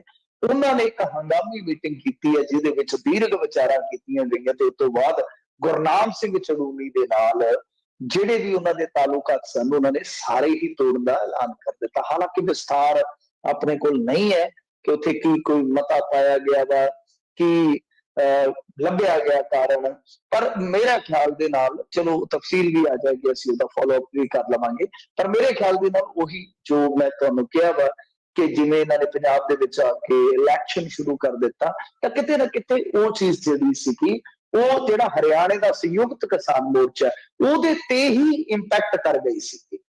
ਤਾਂ ਉਹ ਬੜਾ ਜ਼ਬਰਦਸਤ ਇੰਪੈਕਟ ਸੀਗਾ, ਜਿਹਦੇ ਕਰਕੇ ਇੱਕ ਖਲਾਰਾ ਪੈਣਾ ਹੀ ਪੈਣਾ ਸੀਗਾ। ਸੋ ਗੁਰਨਾਮ ਸਿੰਘ ਚੜੂਨੀ ਪੰਜਾਬ ਦੇ ਇਲੈਕਸ਼ਨ ਦੇ ਵਿੱਚ, ਪਰ ਮੇਰੇ ਖਿਆਲ ਦੇ ਨਾਲ ਦੇਖੋ ਠੀਕ ਹੈ, ਚਲੋ ਇਹਨਾਂ ਨੇ ਜਿਹੜਾ ਇਕਰਾਰਨਾਮਾ ਦਿੱਤਾ ਕੱਲ, ਉਹਨੂੰ ਮੈਂ ਮਾੜਾ ਨਹੀਂ ਕਹੂੰਗਾ, ਵਿਜ਼ਨ ਅੱਛਾ ਹੈ, ਯਤਨ अच्छे ਆ, कोशिशां अच्छियां ने, परंतु बहुत लेट हो गए, बहुत पछड़ गए और सारे किसानों ਨੂੰ ਨਾਲ ਨਹੀਂ ਰੱਖ ਸਕੇ, ਸਾਰੀਆਂ ਜਥੇਬੰਦੀਆਂ ਨੂੰ ਨਾਲ ਨਹੀਂ ਰੱਖ ਸਕੇ। ਸੋ ਮੇਰੇ ਖਿਆਲ ਦੇ ਨਾਲ ਤੇ ਇਹ ਆ ਕਿ ਨਾ ਖੁਦਾ ਮਿਲਾ ਨਾ ਵਿਸਾਲੇ ਸਨਮ, ਨਾ ਇਧਰ ਕੇ ਰਹੇ ਨਾ ਉਧਰ ਕੇ ਰਹੇ। ਸੰਘਰਸ਼ ਵੀ ਜਾਏਗਾ ਸ਼ਾਇਦ, ਮੈਨੂੰ ਲੱਗਦਾ ਆ, ਹਾਲਾਂਕਿ ਹੋ ਸਕਦਾ ਕਿ ਮੈਂ ਗਲਤ ਹੋਵਾਂ, ਪਰ ਲੱਗ ਤੇ ਇਹ ਰਿਹਾ ਕਿਉਂਕਿ 15 ਜਨਵਰੀ ਦਾ ਇਹਨਾਂ ਨੇ ਟਾਈਮ ਦਿੱਤਾ ਸੀਗਾ ਕਿ ਕੇਂਦਰ ਨੇ ਜੇ ਸਾਡੀਆਂ ਮੰਗਾਂ ਨਾ ਮੰਨੀਆਂ ਤੇ ਅਸੀਂ ਇਸ ਸੰਘਰਸ਼ ਨੂੰ ਰੀਕਾਲ ਕਰਾਂਗੇ। ਪਰ ਤੁਸੀਂ ਦੇਖੋ ਕਿ ਉਹ ਸਾਰਾ ਕੁਝ ਬੇਅਸਰ ਹੋ ਗਿਆ, ਕਿਉਂਕਿ ਬਹੁਤ ਸਾਰੀਆਂ ਜਥੇਬੰਦੀਆਂ ਪੰਜਾਬ ਦੀਆਂ ਜਿਨ੍ਹਾਂ ਨੇ ਮੁੱਢ ਬੰਨਿਆ ਸੀ, ਜਿਨ੍ਹਾਂ ਨੇ ਬੰਨ ਨੂੰ ਬੰਨਿਆ ਸੀ ਇਸ ਸੰਘਰਸ਼ ਦਾ, ਉਹ ਸਿਆਸਤ ਦੇ ਵਿੱਚ ਕੁੱਦ ਪਈਆਂ, ਤਾਂ ਕੁਝ ਉਹਨਾਂ ਦੇ ਮੁਖਾਲਫਤ ਤੇ ਆ ਗਈਆਂ। ਤਾਂ ਇਹੋ ਜਿਹੀ ਸਿਚੁਏਸ਼ਨ ਦੇ ਵਿੱਚ ਹੁਣ ਡਰ ਲੱਗਦਾ ਹੈ ਕਿ ਕਿਤੇ ਇਹ ਵੀ ਨਾ ਰਹਿ ਜਾਣ, ਕਿਉਂਕਿ ਤੁਸੀਂ ਇਹ ਦੇਖਿਆ ਹੀ ਆ ਗੁਰਨਾਮ ਸਿੰਘ ਚੜੂਨੀ ਔਰ ਰਾਜੇਵਾਲ ਇਹ ਆਪਸ ਦੇ ਵਿੱਚ ਵੀ ਕਿੰਨਾ ਲੜਦੇ ਰਹੇ। ਸੋ ਇਸ ਕਰਕੇ ਇਮਕਾਨ ਬੜੇ ਘੱਟ ਨੇ, ਪਰ ਰਾਜਨੀਤੀ ਦੇ ਵਿੱਚ ਚਲੋ ਉਮੀਦ ਜਿਹੜੀ ਆ ਉਹ ਹਮੇਸ਼ਾ ਕਿਤੇ ਨਾ ਕਿਤੇ ਐਨਰਜੀ ਦਿੰਦੀ ਹੈ ਲੀਡਰਾਂ ਨੂੰ। ਪਰ ਮੇਰੇ ਖਿਆਲ ਦੇ ਨਾਲ ਦੋਏ ਪਾਸਿਓਂ ਹੀ ਮਾਰ ਜਿਹੜੀ ਇਹਨਾਂ ਨੂੰ ਪਏਗੀ, ਤੇ ਕਿਸਾਨ ਜਿਹੜੇ ਇਹਨਾਂ ਦੇ ਸਾਥੀ ਸੀ, ਆਗੂ ਸੀ, ਉਹ ਵੀ ਟੁੱਟ ਗਏ, ਖਫਾ ਹੋ ਗਿਆ ਇੱਕ ਵਾਰੀ। ਔਰ ਦੂਸਰੇ ਪਾਸੇ ਇੱਥੇ ਵੀ ਆਪਾਂ ਨੂੰ ਕੋਈ ਐਸਾ ਹੁੰਗਾਰਾ ਨਜ਼ਰ ਨਹੀਂ ਆਉਂਦਾ ਜਿਹਦੀ ਬਿਨਾਂ ਤੇ ਆਪਾਂ ਆਖੀਏ ਕਿ ਰਾਤੋਂ ਰਾਤ ਭਈ ਤੇ ਸ਼ਾਹ ਜਾ। ਜੀ ਜੀ ਜੀ। ਸਾਬਕਾ ਮੁੱਖ ਸੰਸਦੀ ਸਕੱਤਰ ਅਵਿਨਾਸ਼ ਚੰਦਰ ਭਾਜਪਾ 'ਚ ਸ਼ਾਮਲ। ਦੇਖੋ ਕੀ ਹੈ ਕਿ ਭਾਜਪਾ ਦੇ ਵਿੱਚ ਬਥੇਰੇ ਬੰਦੇ ਜਾ ਰਹੇ ਆ। ਕਮਾਲ ਦੀ ਗੱਲ ਇਹ ਆ ਕਿ ਬਟਾਲੇ ਤੋਂ ਜਿਹੜਾ ਕਾਂਗਰਸ ਦਾ ਕੈਂਡੀਡੇਟ ਆ ਸੇਖੜੀ, ਸੇਖੜੀ ਦਾ ਭਰਾ ਵੀ ਚਲੇ ਗਿਆ ਭਾਜਪਾ ਦੇ ਵਿੱਚ। ਇੰਟਰਸਟਿੰਗ ਗੱਲ ਆ। ਅੱਛਾ, ਜਿਹੜੀ ਚੀਜ਼ ਵੇਖਣ ਵਾਲੀ ਹੈ ਕਿ ਉਹ ਪਛਾ ਅਕਾਲੀ ਦਲ ਚ ਗਿਆ, ਭਰਾ ਕਾਂਗਰਸ ਦੇ ਵਿੱਚ ਰਿਹਾ, ਬਾ ਮੁਸ਼ਕਲ ਟਿਕਟ ਹਾਸਲ ਕੀਤੀ ਸੇਖੜੀ ਨੇ, ਤਾਂ ਹੁਣ ਭਰਾ ਜਿਹੜਾ ਭਾਜਪਾ ਚ ਚਲੇ ਗਿਆ। ਪਰ ਜਿਹੜਾ ਇਹ ਮਸਲਾ, ਅੱਛਾ ਕੱਲ ਆਪਾਂ ਇੱਕ ਬਹੁਤ ਵੱਡਾ ਐਕਟਰ ਦੇਖਿਆ ਪੰਜਾਬੀ ਇੰਡਸਟਰੀ ਦਾ, ਅੱਜ ਆਪਾਂ ਇਹ ਦੇਖ ਰਹੇ ਹਾਂ ਕਿ ਅਵਿਨਾਸ਼ ਚੰਦਰ ਜੀ ਚਲੇ ਗਏ ਆ। ਹੁਣ ਅਵਿਨਾਸ਼ ਚੰਦਰ ਜਿਹੜੇ ਆ ਉਹ ਸਾਡੀਆਂ ਯਾਦਾਂ ਦੇ ਵਿੱਚੋਂ ਕਿਤੇ ਨਾ ਕਿਤੇ, ਸਾਡੀਆਂ ਸਮ੍ਰਿਤੀਆਂ ਦੇ ਵਿੱਚੋਂ ਕਿਤੇ ਨਾ ਕਿਤੇ ਗਾਇਬ ਹੋ ਗਏ ਆ। ਪਰ ਜਿਵੇਂ ਮੈਂ ਇਹਨਾਂ ਦਾ ਹੁਣ ਨਾਂ ਲਵਾਂਗਾ ਤੇ ਮਾੜੀ ਜੀ ਕੁੰਡਲੀ ਜਿਹੜੀ ਆ ਸੂਈ ਦਾ ਨੱਕਾ ਜਿਹਾ ਲਾ ਕੇ ਖੋਲਾਂਗਾ, ਤੁਹਾਨੂੰ ਤੱਤ ਫਟ ਸਾਰਾ ਚਾਨਣ ਹੋ ਜਾਣਾ। ਇਹ ਅਵਿਨਾਸ਼ ਜੀ ਅਕਾਲੀ ਦਲ ਦੇ ਮੁੱਖ ਸੰਸਦੀ ਸਕੱਤਰ ਹੁੰਦੇ ਸੀ। ਠੀਕ ਹੈ ਜੀ, ਅਕਾਲੀ ਭਾਜਪਾ ਸਰਕਾਰ ਦੇ ਵਿੱਚ। ਅੱਛਾ, ਜਿਹੜਾ ਕੇਸ ਸੀਗਾ ਭੋਲਾ ਡਰੱਗ ਰੈਕਟ, ਉਹਦੇ ਵਿੱਚ ਨਾਂ ਗੂੰਜਦਾ ਸੀ ਇੱਕ ਗਾਬਾ। ਅੱਜ ਕੱਲ ਇੱਕ ਨਸ਼ੇ ਵਾਲੇ ਕੈਪਸੂਲ ਦਾ ਵੀ ਨਾਂ ਮੁੰਡੇ ਦੱਸਦੇ ਵੀ ਗਾਬਾ ਆ, ਉਹ ਵੀ ਨੌਜਵਾਨਾਂ ਨੂੰ ਬੜਾ ਬਰਬਾਦ ਕਰ ਰਿਹਾ। ਮੈਂ ਕਿਹਾ ਕਿ ਉਹ ਡਰੱਗ ਚ ਕਰੀ ਜਾਂਦਾ ਸੀ, ਇਹ ਇੱਧਰ ਜਿਹੜਾ ਕੈਮਿਸਟ ਡਰੱਗ ਆ ਉਹਦੇ ਚ ਕਰੀ ਜਾਂਦਾ ਹੈ, ਗਾਬੇ ਬੜੇ ਖਰਾਬ ਕਰੀ ਜਾਂਦੇ ਨੇ। ਖੈਰ, ਤਾਂ ਉਹ ਜਿਹੜਾ ਗਾਬਾ ਸੀਗਾ, ਗਾਬੇ ਦੀ ਜਿਹੜੀ ਡਾਇਰੀ ਸੀਗੀ, ਉਹਦੇ ਵਿੱਚ ਅਵਿਨਾਸ਼ ਚੰਦਰ ਦਾ ਵੀ ਕਥਿਤ ਤੌਰ ਤੇ ਕੋਈ ਲੈਣ ਦੇਣ ਪਾਇਆ ਗਿਆ ਸੀਗਾ। ਤੁਹਾਨੂੰ ਯਾਦ ਆ ਜਾਏਗਾ ਸਾਰਾ ਚਿੱਠਾ। ਔਰ ਫਿਰ ਖੁੱਲੀ ਸੀ ਈਡੀ ਦੀ ਫਾਇਲ। ਹੁਣ ਜਦੋਂ ਮੈਂ ਈਡੀ ਕਹਿ ਦਿੱਤਾ ਤੇ ਫਿਰ ਪਿੱਛੇ ਤੁਸੀਂ ਆਖੋਗੇ ਕਿ ਰਹਿ ਕੀ ਗਿਆ? ਫਿਰ ਪਿੱਛੇ ਰਹਿ ਕੀ ਗਿਆ? ਹਾਥੀ ਦੇ ਪੈਰ ਦੇ ਵਿੱਚ ਸਾਰੇ ਪੈਰ ਸਮਾ ਜਾਂਦੇ ਆ। ਤਾਂ ਉਹ ਮਾਮਲਾ ਸੀਗਾ, ਕਿਉਂਕਿ ਇਹਨਾਂ ਤੇ ਦੋਸ਼ ਲੱਗ ਰਹੇ ਸੀ। ਮੈਂ ਤੁਹਾਨੂੰ ਦੱਸ ਵੀ ਦਿੰਦਾ, ਮੈਨੂੰ ਯਾਦ ਆ ਉਹ ਮਾਮਲਾ ਬਹੁਤ ਗੁੰਝਿਆ ਸੀਗਾ ਕਿ 2012 ਦੀਆਂ ਚੋਣਾਂ ਦੇ ਵਿੱਚ ਦੱਸਦੇ ਆ ਕਿ ਜਿਹੜਾ ਉਧਰੋਂ ਪੈਸਾ ਲਿਆ ਗਿਆ ਸੀਗਾ, ਤਾਂ ਉਹ ਇਲੈਕਸ਼ਨ ਚ ਖਰਚੇ ਗਏ ਸੀ। ਇਲਜ਼ਾਮਾਤ ਨੇ ਜਿਹੜੇ ਕਿ ਮੀਡੀਆ ਚ ਉਸ ਟਾਈਮ ਬਹੁਤ ਆਏ ਸੀਗੇ। ਤਾਂ 12ਵੇਂ ਨੰਬਰ ਤੇ ਅਵਿਨਾਸ਼ ਚੰਦਰ ਦਾ ਈਡੀ ਨੇ ਨਾਂ ਰੱਖਿਆ ਸੀਗਾ ਕਿ ਭਾਈ ਜਿਵੇਂ ਲਿਸਟ ਹੁੰਦੀ ਹੈ ਨਾ, ਕਿ 12ਵੇਂ ਨੰਬਰ ਤੇ ਇਹਨਾਂ ਦਾ ਨਾਮ ਸੀਗਾ। ਪੁੱਛ ਗਿੱਛ ਜਿਹੜੀ ਆ ਉਹ ਮੇਰੇ ਖਿਆਲ ਦੇ ਨਾਲ ਚੱਲੀ ਵੀ। ਉਹ ਬਾਅਦ ਦੇ ਵਿੱਚ, ਕਿਉਂਕਿ ਕੇਸ ਤਾਂ ਕਲੋਜ਼ ਹੁੰਦੇ ਨਹੀਂ ਹੈ ਈਡੀ ਵਾਲੇ, ਇਹ ਤੇ ਫਾਈਲਾਂ ਬਣ ਜਾਂਦੀਆਂ, ਫਾਈਲਾਂ ਜਿਹੜੀਆਂ ਜਚਾ ਕੇ ਰੱਖ ਦਿੱਤੀਆਂ ਜਾਂਦੀਆਂ, ਉਹ ਫਾਈਲਾਂ ਫਿਰ ਸੁਪਨੇ ਦੇ ਵਿੱਚ ਦਿਖਾਈਆਂ ਜਾਂਦੀਆਂ ਮਾੜੀਆਂ ਨਾ, ਧੁੰਦਲੀਆਂ। ਫਿਰ ਇਹ ਬੜਾ ਕੇ ਉੱਠਦੇ ਆ। ਪਤਾ ਨਾ ਤੁਹਾਨੂੰ ਬੜਾ ਕੇ ਕਿਵੇਂ ਉੱਠਦਾ ਬੰਦਾ? ਕਈ ਵਾਰ ਸੁਪਨੇ ਚ ਡਰ ਕੇ ਬੱਚੇ ਉੱਠ ਪੈਂਦੇ ਨੇ, ਇਹ ਫਿਰ ਬੜਾ ਕੇ ਉੱਠਦੇ ਆ। ਹਾਏ ਡੀ ਤੇ ਕਿਹੜਾ ਸਾਨੂੰ ਬਚਾਏ। ਤੇ ਫਿਰ ਜਦੋਂ ਇਹ ਭੱਜਦਾ ਬੰਦਾ, ਤੇ ਫਿਰ ਕਿਤੇ ਨਾ ਕਿਤੇ ਜਦੋਂ ਉਹਨੂੰ ਦਿਖਾਈ ਦਿੰਦਾ ਕਿ ਭਾਜਪਾ ਬਈ ਸਭ ਤੋਂ ਸੁਰੱਖਿਅਤ ਥਾਂ ਹੈਗੀ ਆ, ਨਾਲੇ ਦੂਜੇ ਪਾਸੇ ਹੁਣ ਟਿਕਟ ਪਤਾ ਨਹੀਂ ਕਿਤੋਂ ਮਿਲਣੀ ਹੈ ਕਿ ਨਹੀਂ ਮਿਲਣੀ, ਇੱਥੇ ਤੇ ਸਾਰੇ ਮੌਕੇ ਹੈਗੇ ਆ, ਸਾਰੀਆਂ ਓਪਰਚੁਨਿਟੀਆਂ ਜਿਹੜੀਆਂ ਨੇ ਉਹ ਮੌਜੂਦ ਨੇ। ਤਾਂ ਫਿਰ ਕਿਉਂ ਨਾ ਭਾਜਪਾ ਵਾਲਾ ਸਾਫਾ ਗੱਲ ਚ ਪਵਾ ਲਈਏ? ਤੇ ਵੈਸੇ ਵੀ ਤੁਹਾਨੂੰ ਪਤਾ ਹੀ ਹੈ, ਲੀਡਰ ਲੋਕ ਤੇ ਚਿੱਟੇ ਲੀੜੇ ਇਸੇ ਕਰਕੇ ਰੱਖਦੇ। ਕਿਸੇ ਨੇ ਪੁੱਛਿਆ ਸੀ ਕਿ ਪਾਪਾ ਸਾਰੇ ਨੇਤਾ ਜਿਹੜੇ ਹੈ ਨਾ, ਇਹ ਚਿੱਟੇ ਲੀੜੇ ਕਾਹਤੋਂ ਪਾਉਂਦੇ ਨੇ? ਕਿ ਪੁੱਤਰ ਇਸ ਕਰਕੇ ਕਿ ਇਹਨਾਂ ਨੇ ਸਵੇਰ ਨੂੰ ਹੋਰ ਦਲ, ਸ਼ਾਮ ਨੂੰ ਹੋਰ ਦਲ, ਦੁਪਹਿਰ ਨੂੰ ਹੋਰ ਦਲ ਬਦਲਦੇ ਹੁੰਦੇ ਆ ਕਿ ਲੀੜੇ ਨਾ ਬਦਲਦੇ, ਪੈਰ ਖਾਣੇ ਚ ਟਾਈਮ ਲੱਗੇਗਾ। ਸੋ ਇਹ ਹਾਲਾਤ ਬਣੇ ਪਏ ਨੇ ਸਾਡੇ। ਜੀ ਜੀ ਜੀ। ਅਗਲੀ ਮਿੰਟੂ ਜੀ ਗੱਲ ਕਰੀਏ, ਚੰਨੀ ਨੇ ਭਗਵੰਤ ਮਾਨ ਨੂੰ ਦਿੱਤਾ ਜਵਾਬ, ਉਹ ਅਨਪੜ੍ਹ ਬੰਦਾ ਹੈ ਯਾਰ। ਦੇਖੋ, ਭਗਵੰਤ ਮਾਨ ਨੇ ਇੱਕ ਦਾਅਵਾ ਕੀਤਾ ਸੀਗਾ ਪਿਛਲੇ ਦਿਨੀ ਵੀ 2 ਕਰੋੜ ਹੋ ਗਏ ਮੇਰੇ ਖਿਆਲ ਨਾਲ, ਕੱਲ ਜਾਂ ਪਰਸੋਂ ਦੀ ਗੱਲ ਆ। ਭਗਵੰਤ ਮਾਨ ਨੇ ਆਖਿਆ ਸੀਗਾ ਕਿ ਇਹਦੇ ਕੋਲ 169 ਕਰੋੜ ਦੀ ਪ੍ਰਾਪਰਟੀ ਹੈ, ਕਾਹਦਾ ਗਰੀਬ ਆ। ਤਾਂ ਹੁਣ ਚਰਨਜੀਤ ਸਿੰਘ ਚੰਨੀ ਨੇ ਜਿਹੜਾ ਨਿਹੋਰਾ ਮਾਰਿਆ, ਉਹਨੇ ਆਖਿਆ ਕਿ ਯਾਰ ਅਨਪੜ੍ਹ ਬੰਦਾ, ਇਹਦੀ ਕਿਆ ਗੱਲ ਕਰਾਂ ਮੈਂ, ਇਹ ਕਿਆ ਗੱਲ ਕਰਦੇ ਯਾਰ ਇਹਦੀ, ਕਿਉਂਕਿ ਇਹਨੂੰ ਇਹ ਪਤਾ ਹੀ ਨਹੀਂ ਕਿ ਮੇਰੀ ਡਿਕਲੇਰੇਸ਼ਨ ਕੀ ਹੈ। ਦੇਖੋ, ਚਰਨਜੀਤ ਸਿੰਘ ਚੰਨੀ ਵਾਲੇ ਮਾਮਲੇ ਦੇ ਵਿੱਚ ਮੈਂ ਵੀ ਬਹੁਤ ਹੈਰਾਨ ਹੋ ਗਿਆ ਸੀਗਾ ਜਦੋਂ ਪ੍ਰੈਸ ਕਾਨਫਰੰਸ ਕੀਤੀ ਸੀਗੀ ਇਹਨਾਂ ਨੇ, ਭਗਵੰਤ ਮਾਨ ਹੋਰਾਂ ਨੇ, ਜਿੱਥੇ ਇਹਨਾਂ ਨੇ ਕਿਹਾ ਕਿ ਇਹਦੇ ਕੋਲ ਇੰਨੇ ਕਰੋੜ ਦੀ ਜਾਇਦਾਦ ਆ। ਕਿਉਂਕਿ ਦੇਖੋ, ਆ ਜਿਹੜਾ ਹਲਫਨਾਮਾ, ਇਹ ਤੇ ਮੈਂ ਵੇਖਿਆ ਨਹੀਂ, 2017 ਵਾਲਾ ਹਲਫਨਾਮਾ ਮੈਂ ਜਿਹੜਾ ਚਰਨਜੀਤ ਸਿੰਘ ਚੰਨੀ ਦਾ ਵੇਖਿਆ ਤੇ ਮੈਨੂੰ ਯਾਦ ਆ ਕਿ ਉੱਥੇ ਇਹਨਾਂ ਨੇ 14 ਕਰੋੜ 51 ਲੱਖ 14,000 ਦੇ ਆਪਣੇ ਜਿਹੜੇ ਮਾਲੀ ਅਸਾਸੇ ਜਾਂ ਜਾਇਦਾਦ ਜਿਹੜੀ ਹੈ ਉਹ ਐਲਾਨੀ ਹੈ ਟੋਟਲ। ਆਪਣੀ ਐਜੂਕੇਸ਼ਨ ਜਿਹੜੀ ਉਹ ਇਹਨਾਂ ਨੇ MBA ਦੱਸੀ ਸੀਗੀ, ਪੋਸਟ ਗ੍ਰੈਜੂਏਟ ਦੱਸਿਆ ਸੀ ਆਪਣੇ ਆਪ ਨੂੰ, LLB and BA ਉਹ ਜਿਹੜੀ ਹੈ ਉਹ ਪੰਜਾਬ ਯੂਨੀਵਰਸਿਟੀ ਤੋਂ ਕੀਤੀ ਆ। ਕੋਈ ਕੇਸ ਨਹੀਂ, ਇਹ 2017 ਦਾ ਹਲਫਨਾਮਾ ਤੇ ਮੈਂ ਦੇਖਿਆ। ਅੱਛਾ, ਕਮਾਲ ਦੀ ਗੱਲ ਇਹ ਹੈ ਕਿ ਜੇ ਮੰਨ ਲਓ 14 ਕਰੋੜ ਤੋਂ 169 ਕਰੋੜ ਪ੍ਰਾਪਰਟੀ ਕਿਸੇ ਦੀ ਹੋਈ ਹੈ, ਇਹ ਤੇ ਅਮਿਤ ਸ਼ਾਹ ਦੇ ਮੁੰਡੇ ਵਾਲੀ ਕੰਪਨੀ ਦਾ ਹਿਸਾਬ ਹੀ ਹੈ ਨਾ ਫਿਰ। ਔਰ ਫਿਰ ਚਰਨਜੀਤ ਸਿੰਘ ਚੰਨੀ ਆ ਜਾਏਗਾ ਅਰਬਪਤੀਆਂ ਦੀ ਸੂਚੀ ਦੇ ਵਿੱਚ, ਜਿਸ ਤਰ੍ਹਾਂ ਰਾਣਾ ਗੁਰਜੀਤ ਆ, ਸੁਖਬੀਰ ਸਿੰਘ ਬਾਦਲ ਆ, ਫਿਰ ਕੁਲਵੰਤ ਸਿੰਘ ਮੋਹਾਲੀ ਆ, ਕਾਕਾ ਸਰਾਲ ਹੈ, ਇਹਨਾਂ ਦੀ ਫੈਮਿਲੀ ਆ, ਫਿਰ ਤੇ ਇਸ ਸੂਚੀ ਜਾ ਜਾਏਗਾ ਚਰਨਜੀਤ ਸਿੰਘ ਚੰਨੀ। ਸੋ ਇਹ ਮਸਲਾ ਜਿਹੜਾ ਇਸੇ ਕਰਕੇ ਉਲਝਿਆ ਸੀਗਾ। ਪਰ ਭਾਈ ਇਹਨਾਂ ਦੀ ਜਿਹੜੀ ਦੌਲਤ ਹੈ ਵਾਧੀ ਜ਼ਰੂਰ ਹੈ ਛੜੱਪੇ ਮਾਰ ਕੇ। ਇੱਥੇ ਮੈਂ ਇੱਕ MLA ਦਾ ਵੇਖਣ ਡਿਆ ਸੀ ਹਿਸਾਬ ਕਿਤਾਬ ਕਿ ਕਹਿੰਦੇ ਆ ਕਿ ਜਦੋਂ ਬਣਿਆ ਉਦੋਂ ਤੇ ਉਹਦੀ ਆਮਦਨ ਪਹਿਲਾਂ ਸ਼ੁਰੂ ਚ ਘਟੀ ਆ, ਪਰ ਬਾਅਦ ਦੇ ਵਿੱਚ ਛੜੱਪੇ ਮਾਰਦੀ ਚੜ੍ਹਦੀ ਗਈ ਹੈ ਸੋ ਚੜ੍ਹਦੀ ਗਈ ਆ। ਪਰ 169 ਕਰੋੜ ਵਾਲੀ ਗੱਲ ਦਾ ਚਰਨਜੀਤ ਸਿੰਘ ਚੰਨੀ ਨੇ ਇਹ ਕਹਿ ਕੇ ਮਜ਼ਾਕ ਉਡਾਇਆ ਇਹਦੇ ਨਾਲ ਕੀ ਮੱਥਾ ਮਾਰੀਏ, ਪੜ੍ਹਦਾ ਨਹੀਂ ਲਿਖਦਾ ਨਹੀਂ, ਉਹ ਤੇ ਹੋਰ ਵੀ ਬਹੁਤ ਕੁਝ ਪੈਂਦਾ। ਕਹਿੰਦਾ ਵੀ ਯਾਰ ਭਗਵੰਤ ਮਾਨ ਦਾ ਕੀ ਆ, ਉਹਦਾ ਹਾਲ ਤੇ ਇਹ ਆ ਕਿ ਲਿਆ ਮੈਂ ਤੇਰੇ ਕੇਸ ਬਣਦਾ, ਮੇਰੇ ਨਿੱਤ ਦੇ ਸ਼ਰਾਬੀ ਆ ਯਾਰਾ, ਉਹ ਤਾਂ ਤੜਕੇ ਕੰਮ ਸ਼ੁਰੂ ਕਰ ਦਿੰਦਾ ਤੇ ਆਥਣ ਆਉਂਦੇ ਉਹਨੂੰ ਪਤਾ ਹੀ ਨਹੀਂ ਲੱਗਦਾ, ਉਹਦੀ ਸੁਰਤ ਹੀ ਨਹੀਂ ਹੁੰਦੀ। ਸੋ ਨਿੱਜੀ ਹਮਲੇ ਇੱਕ ਦੂਜੇ ਤੇ ਜਿਹੜੇ ਆ ਉਹ ਕੀਤੇ ਜਾ ਰਹੇ ਆ ਰਾਜਨੀਤੀ ਦੇ ਵਿੱਚ। ਜੀ ਜੀ ਜੀ।